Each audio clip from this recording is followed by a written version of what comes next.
Hour number 3, Chasing Big Joe, 102.5 The Game here on this Thursday, live at the Omni Nashville Hotel at Kitchen Notes, as the NHL trade deadline is less than 24 hours away now. We say hello to Greg Wyshynski of ESPN, presented by Old National Bank. Get old. And Greg, the Predators, I guess we've been calling it, have waved the white flag, but they're starting to sell off some assets, but the big names still remain. How you doing?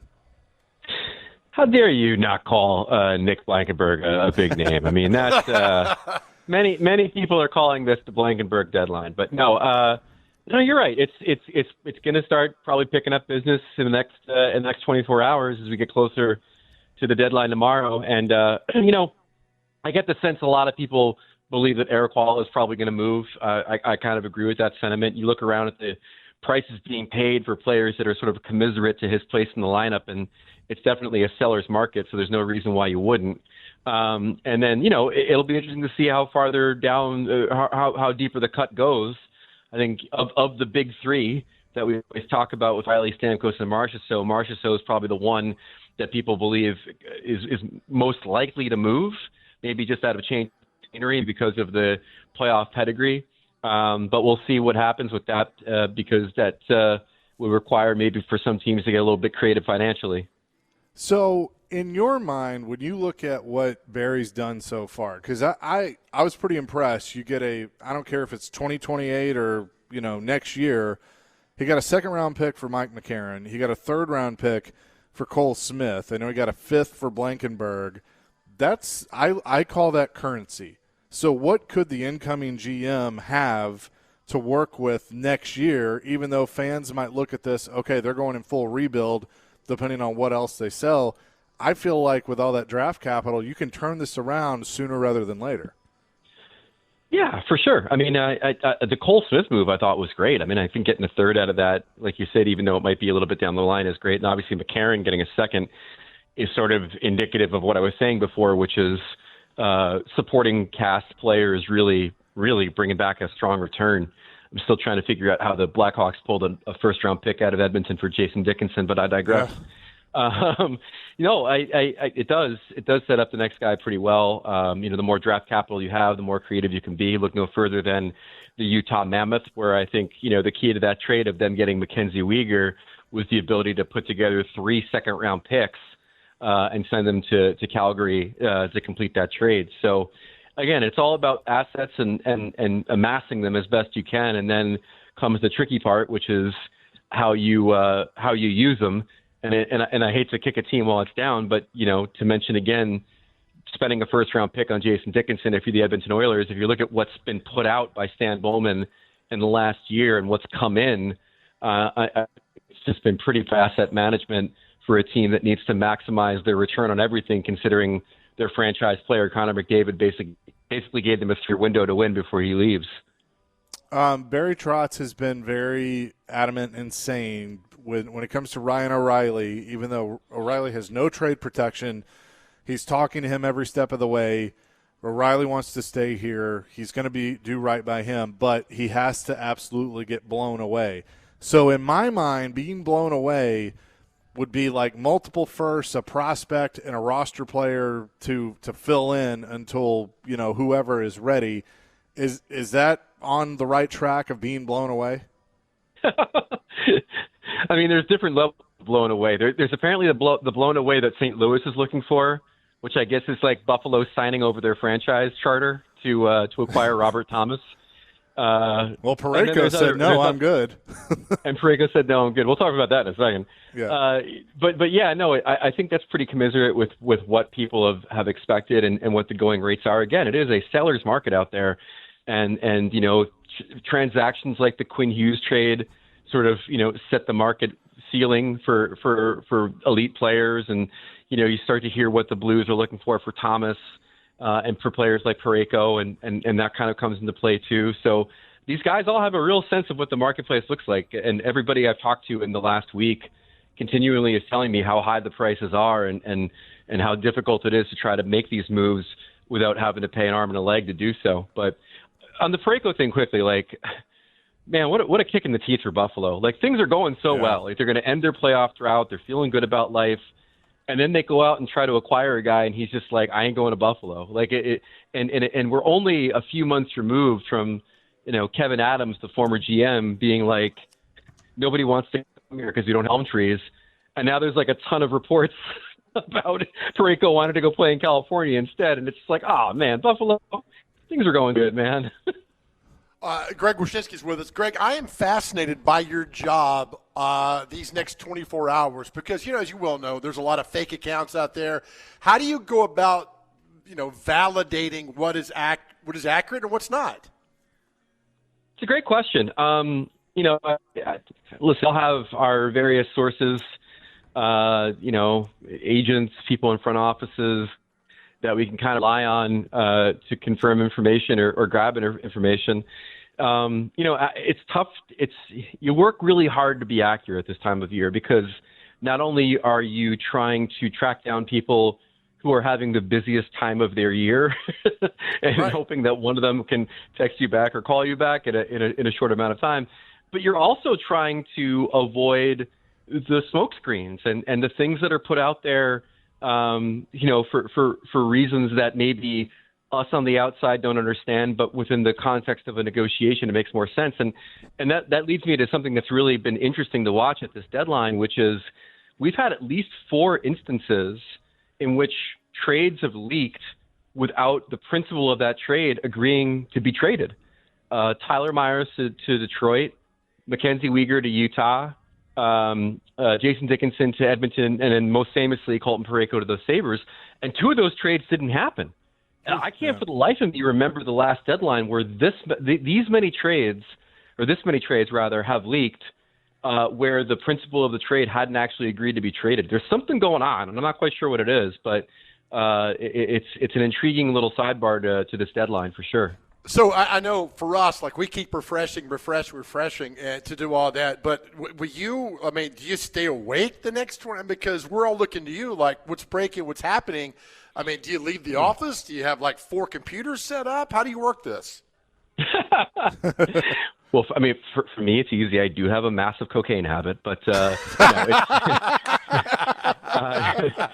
no, That'll do it.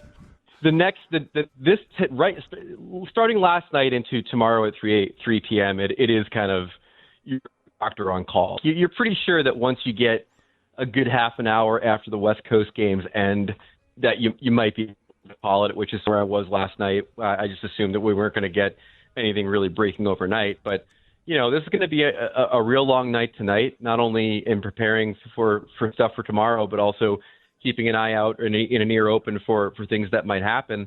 And then tomorrow I'm actually in Bristol. I'm in Bristol all day. I'll be getting up there super early. I've got some video show stuff to do and some podcast stuff to do. And, if they need me on TV, I'll wear a tie. But it's going to be a long day, and it's a long day reaching out to sources and then also, trying to be as quick as you can to evaluate these things. It's tough because you don't ultimately know how some of these trades are going to work out, but it doesn't mean you get away from writing winners and losers, which is what I'll be doing mostly tomorrow, I think. Can I just say this? And look, I love Adam Schefter. I think he does a fantastic job. But he broke an NBA trade, and he broke the Panarin trade. Like, can he just stay in his lane and let you guys do it? I mean, are you going to be breaking Jets trades soon? Is that what we're getting?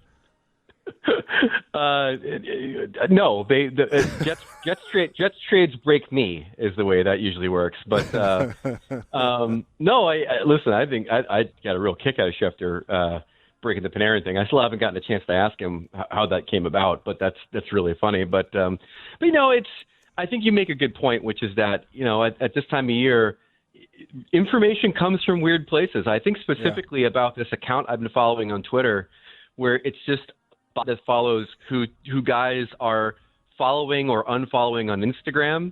Like, for example, Jeff Skinner just unfollowed the San Jose Sharks because they cut him. And I've been wondering if tomorrow at some point that account's going to put out something that they break a trade based on somebody who's followed somebody on Instagram. Like, it's possible. And so that's what makes it exciting, is to we all know the insiders that we're going to rely on. We all know the networks are going to rely on. Hopefully people rely on ESPN. But it's sometimes those little weird pockets of information you have to kind of keep your eye out for that ultimately could provide a breaking trade, and you don't realize it at first. Do you get I mean, you've been doing this a long time now, Greg, but do you get the adrenaline rush when you break, whether it's a trade or break news? I've done it twice in my career because that's not really my thing. And both times I've had like the sweats because I just wanted to make sure I was right. It's two levels of sweats. One is that you hope you're right in what you break.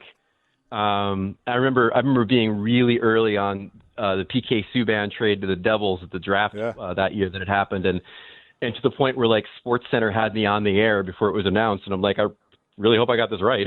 Like, if they want to talk to me, but it's hoping that you have the breaking news correct, and then just hoping that you have the details correct. I'm a real stickler for not reporting something until you've got it all nailed down, and to this day it still bugs me when I think I've got all the details on a trade, then the release comes out and it's like, wait, I didn't have that 6th round pick, and it's just not a big deal to anybody but me, but you just want to make sure that you get accurate information out there, because ultimately, people are going to re-quote it and retweet it and everything else, and it becomes kind of, canonical if you're not, and you want that to be accurate. The first time, it wasn't really that I broke something. It was just I quoted David Poile, and this was kind of your fault because it was when the Mike Ribeiro, I think they had re-signed Mike Ribeiro or something, and I quoted David, and you retweet or you DM me and were like, did he really say this? And I was like, yeah. And you retweeted it, and then my Twitter blew up. It was, and I can't remember exactly what it was, but it was when Ribeiro was kind of going through all his stuff, and it was a little bit of a controversial signing. So you're saying that Greg hopped in your DMs? Yeah, he did. He did hop in my DMs. We've been best friends ever since. No, it's great. It's a feeling for those who've ever been in the industry. Like when you do break news and you're the first out of the gate and no one else has it, it kind of feels like you're on the edge of a building and you're just staring down. You know what I mean? Like there's no safety harness, there's no nothing.